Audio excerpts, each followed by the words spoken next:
بارش کی ہلکی ہلکی بوندیں کچے صحن پر گر رہی تھی۔ آسمان پر بادل چھائے ہوئے تھے اور فضا میں عجیب سی اداسی کھلی ہوئی تھی۔ اس چھوٹے سے گھر کے کمرے میں 19 سالہ ایمان کھڑکی کے پاس بیٹھی خاموشی سے بارش کو دیکھ رہی تھی۔ اس کی آنکھوں میں بے شمار خواب تھے، مگر ان خوابوں تک پہنچنے والے راستے کانٹوں سے بھرے ہوئے تھے۔ ایمان ایک غریب مگر باعزت خاندان سے تعلق رکھتی تھی۔ اس کے والد محنت مزدوری کرتے تھے اور والدہ سلائی کر کے گھر کے اخراجات میں ہاتھ بٹاتی تھی۔ گھر میں 2 چھوٹے بھائی بھی تھے جن کی تعلیم اور ضروریات پوری کرنا آسان نہ تھا۔ کئی مرتبہ ایسا ہوتا کہ گھر میں صرف ایک وقت کا کھانا بنتا، مگر والدہ نے کبھی اپنی اولاد کو مایوسی کا احساس نہ ہونے دیے۔ ایمان بچپن ہی سے پڑھنے میں بہت ذہین تھی۔ اس کے اساتذہ ہمیشہ کہتے تھے کہ اگر اسے موقع ملا تو زندگی میں ضرور کامیاب ہوگی، مگر غربت اکثر انسان کے خوابوں سے پہلے اس کے دروازے پر دستک دیتی ہے۔ ایک شام اس کے والد بہت تھکے ہوئے گھر آئے۔ ان کے چہرے پر پریشانی صاف دکھائی دے رہی تھی۔ ایمان نے پانی کا گلاس دیا تو انہیں مسکرا کر لینے کی کوشش کی، مگر ان کی آنکھوں کی نمی سب کچھ بیان کر رہی تھی۔ بیٹی شاید اس سال تمہاری پڑھائی جاری رکھنا ہمارے لیے مشکل ہو جائے۔ یہ جملہ سن کر ایمان کا دل جیسے رک گیا، مگر اس نے اپنے آنسو ضبط کیے اور ایسا بولی، ابو آپ فکر نہ کریں، اللہ ضرور کوئی راستہ نکالے گا۔ ایمان رات بھر جاگتی رہی۔ اس نے سجدے میں جا کر اللہ تعالیٰ سے دعا کی اس کے والدین کی مشکلات آسان ہو جائے۔ وہ جانتی تھی کہ انسان کے دروازے بند ہو سکتے ہیں، مگر اللہ کی رحمت کے کبھی بند نہیں ہوتے۔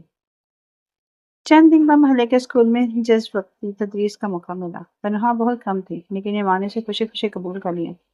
صبح اپنی تعلیم اور دوپہر کو بچوں کو پڑھانا اس کی روزمرہ زندگی بن گئی۔ وہ ہر روز تھک کر گھر آتی اور اس کے چہرے پر شکایت نہیں ہوتی تھی۔ اس کے لیے اپنے والدین کی مسکراہٹ ہی سب سے بڑی کامیابی تھی۔ صبح کی اذان کے ساتھ ہی ایمان کی آنکھ کھل گئی۔ وہ ہمیشہ کی طرح وضو کر کے نماز کے لیے کھڑی ہو گئی۔ دعا کے وقت اس کی زبان پر اپنے لیے کوئی خواہش نہ تھی، وہ صرف اپنے والدین بھائیوں کے لیے بہتر مستقبل کی دعا مانگتی تھی۔ چند دن سب کچھ معمول کے مطابق چلتا رہا، مگر ایک شام اچانک اس کے والد گھر سے واپس آتے ہوئے حادثے کا شکار ہو گئے۔ اگرچہ جان بچ گئی، لیکن ان کی ٹانگ پر شدید چوٹ آئی اور ڈاکٹر نے کئی مہینے آرام کا مشورہ دیا۔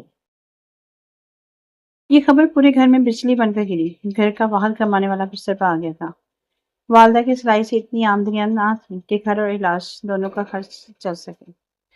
اس رات ایمان نے اپنی الماری کھولی۔ اس میں اس کے بچپن کی چند کتابیں، کچھ انعامی اسدار، اس کی پسندیدہ گھڑی رکھی تھی جو اسے اسکول میں پہلی پوزیشن لینے میں ملی تھی۔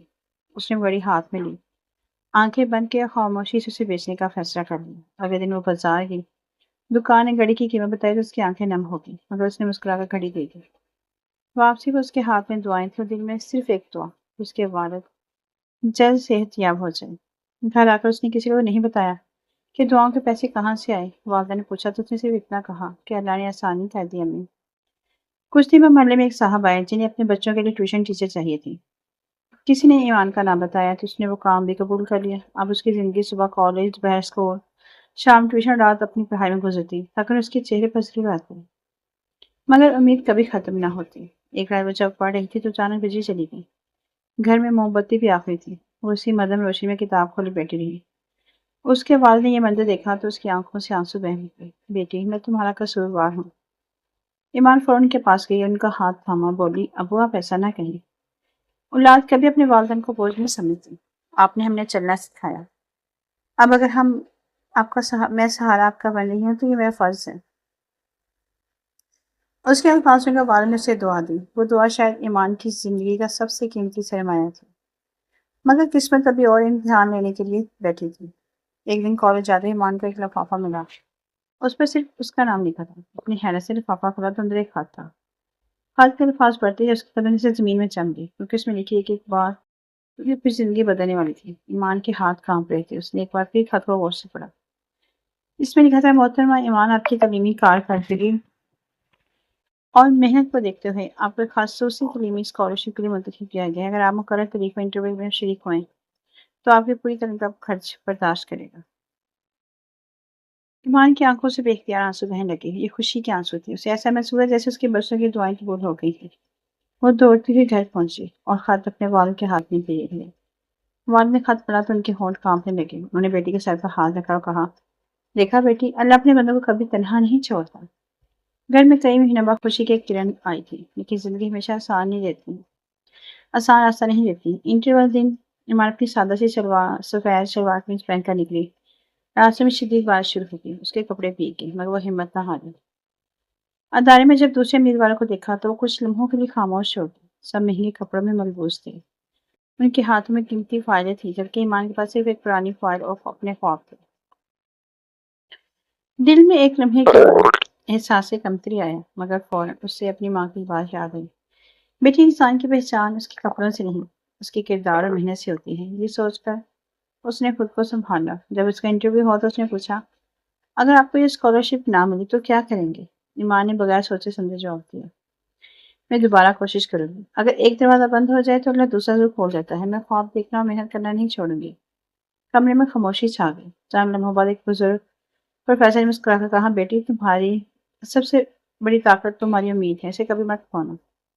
2 دن بعد نتیجہ آیا۔ ایمان کو نہ صرف اسکالرشپ مل گئی بلکہ اسے بہترین طالبہ قرار دے کر ہر ماہ وظیفہ بھی دینے کا اعلان کر دیا گیا۔ گھر میں خوشی کی لہر دوڑ گئی۔ والدہ نے شکرانے کے نفل ادا کیے۔ والد کی آنکھیں خوشی سے بھیگ گئی اور دونوں چھوٹے بھائی خوشی سے اپنی بہن کے گلے لگ گئے۔ مگر اسی رات ایک ایسا واقعہ پیش ہے جس نے اس خوشی کو ایک نئے امتحان میں بدل دی۔ آدھی رات کو دروازے پر زور زور سے دستک ہوئی۔ ایمان نے دروازہ کھولا تو سامنے ایک اجنبی شخص کھڑا تھا۔ اس کے چہرے پر گھبراہٹ تھی۔ اس نے کانپتی آواز میں کہا، کیا یہ حاجی سلیم کا گھر ہے؟ مجھے ان کے بارے میں ایک ضروری بات بتانی ہے۔ یہ سنتے ہی ایمان کے والد والدہ باہر آ گئے۔ حامد نے دھیمی آواز میں کہا، چند سال پہلے آپ کے والد نے ایک زخمی نوجوان کا خون دیا تھا۔ وہ نوجوان ایک کامیاب کاروباری شخصیت تھا۔ ہم نے اس کے پرانے ریکارڈ دیکھے تو معلوم ہوا کہ اس کی جان بچانے والے آپ کے والد تھے۔ وہ کئی سال سے انہیں ڈھونڈ رہا تھا۔ سلیم صاحب حیرت سے حامد کو دیکھتے رہ گئے۔ انہیں تو وہ واقعہ بھی بہت مشکل یاد تھا۔ اگلے دن وہ سب اس شخص سے ملنے شہر گئی۔ وہ شخص جس کا نام زبیر تھا انہیں دیکھتے ہی کھڑا ہو گیا۔ اس نے آگے بڑھ کر سلیم صاحب کے ہاتھ چھوڑ لیے اور نم آنکھوں سے کہا، اگر اس دن آپ مجھے خون نہ دیتے تو شاید میں زندہ نہ ہوتا۔ میں آپ کا قرض کبھی ادا نہیں کر سکتا۔ سلیم صاحب نے مسکرا کر کہا، بیٹا، نیکی کا بدلہ لینے کے لیے نہیں کی جاتی۔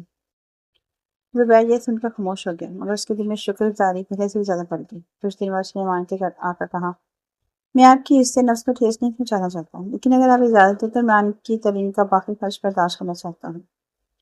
سلیم صاحب نے نرمی سے انکار کر دیا۔ ایمان نے اپنے والد کی طرف دیکھا۔ اسے اپنے والد کی خودداری پر فخر محسوس ہوا۔